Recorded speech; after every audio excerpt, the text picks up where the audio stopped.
ሩሲያ ለኢራን ድጋፍ እያደረገች ሳይሆን እንዳልቀረ ፕሬዝዳንት ዶናልድ ትራምፕ ተናገሩ።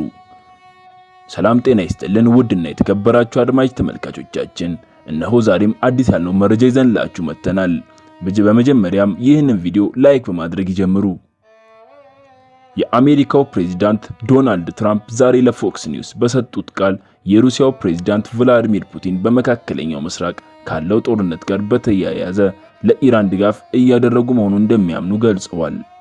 ሰሞኑን ሩሲያ የአሜሪካ የጦር መርከቦች መገኛ ቦታ ለኢራን መረጃ በመስጠት ለድሮንና ሚሳኤል ጥቃት እያገዘች እንደሆነ በመገናኛ ብዙሃን ሲዘገብ መቆየቱ ይታወሳል። ትራምፕ ሩሲያ ለኢራን መረጃዎች እያጋራች ስለመሆኑ ተጠይቀው ሲመልሱ ፑቲን ትንሽ እየረዳቸው ሳይሆን አይቀርም ብለዋል።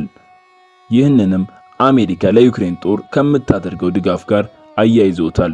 እነሱም ያደርጉታል እኛም እናደርገዋለንም ብለዋል። ፕሬዝዳንቱ ሩሲያ ይህንን እያደረገች ያለችው አሜሪካ በዩክሬን በኩል ለምታደርገው ተሳትፎ እንዳጸፋ ሊሆን እንደሚችልም ጠቁመዋል። ከዚህ ቀደም በዚህ ጉዳይ ላይ ትራምፕ ተጠይቀው ሩሲያ መረጃ ብታጋራም ውጤታማ እንዳልሆነችና ኢራንም በአሁኑ ወቅት በጥሩ ሁኔታ ላይ እንዳልሆነች በመጥቀስ ድጋፉን ፋይዳ እንደሌለው አመልክተው ነበር። የሩሲያ መንግስት ለኢራን የደህንነት መረጃ እየሰጠው አይደለም ሲል ከዚህ ቀደም አስተባብሏል።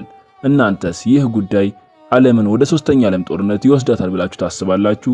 ሐሳብ አስተያየታችሁን በኮሜንት ስር ያስፍሩልን። ለዚህ ቻናል አዲስ የሆናችሁ ሰብስክራይብ፣ ላይክ በማድረግ የዚህ ቻናል ቤተሰብ ይሁኑ። መልካም ቀን።